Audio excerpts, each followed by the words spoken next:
Good morning. I'm Pastor Tully here with my Wednesday morning message. This is episode 3 in a multi-part series about worship, about how we worship and why we worship. If you haven't seen episodes 1 and 2, I encourage you to go watch those. There'll be links in the description below. So the first question, we're finally going to get into it, is how do we worship? And before we can really jump into it, let's look at that word how and what does that mean?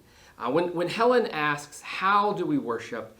I don't think she was talking about the differences in different ways that denominations do their worship service. I mean, there's the old argument between contemporary music and traditional organ music. The difference between like a really formal, pre-written liturgy and a more informal, just making it up as you go along. And those are really important differences, and you could do a lot of conversation and a whole video series just on that.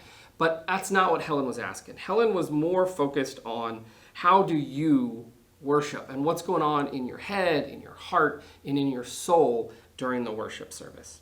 Another way to ask this question is, when you come to a worship service, are you intentional about being present in that moment with your mind, your body, and your soul?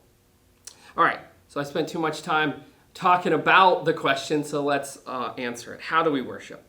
I think you can tell by my setup so far that there's sort of an implied correct way to worship and an implied wrong way to worship. And that's probably true, but I think there's also some problems with that. And if we just leave it at that, then that's I don't think that's satisfactory. So how do we worship? We worship with our focus and our attention on God.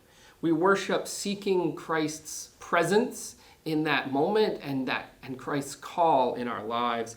And we bring our whole self into worship and give that self over to God's Spirit. I think that really sums it up, but I think there's also some other issues we want to address. So 3 things I want to talk about. It's not a competition. Don't judge others, and be open to God's presence. So number 1, it's not a competition. You can't win the worship service. How you worship, how well you worship, how much focus and attention you give to God isn't going to make you somehow better than anyone else. On the flip side, if you're tired and you fall asleep in worship, that doesn't mean you're going to hell.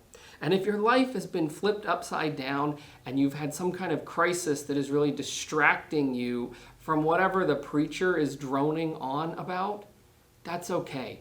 Allow that moment to be a time of healing for you.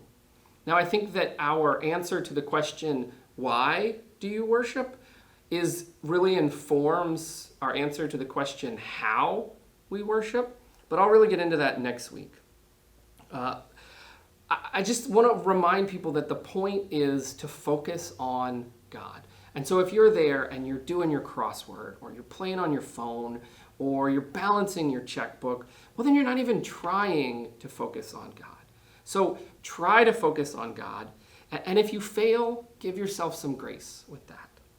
All right, number 2, no judging. If you're like totally locked in, 100% focused, and the person next to you is falling asleep, just let it go. Don't focus on them. Focus on your relationship with God, and don't judge other people for the wrong things that you think they did. Number 3, be open to God's presence in new and unique ways. I know some folks that they love a particular part of the service and they come each week and it's, I'm here just for the music. I love the hymns and the anthem, and they expect God to show up during the anthem, and that's the only time that they expect God to show up. Well, then they've missed the point, because God can show up in a whole variety of ways, and you have to be open to that, and open to that in your life.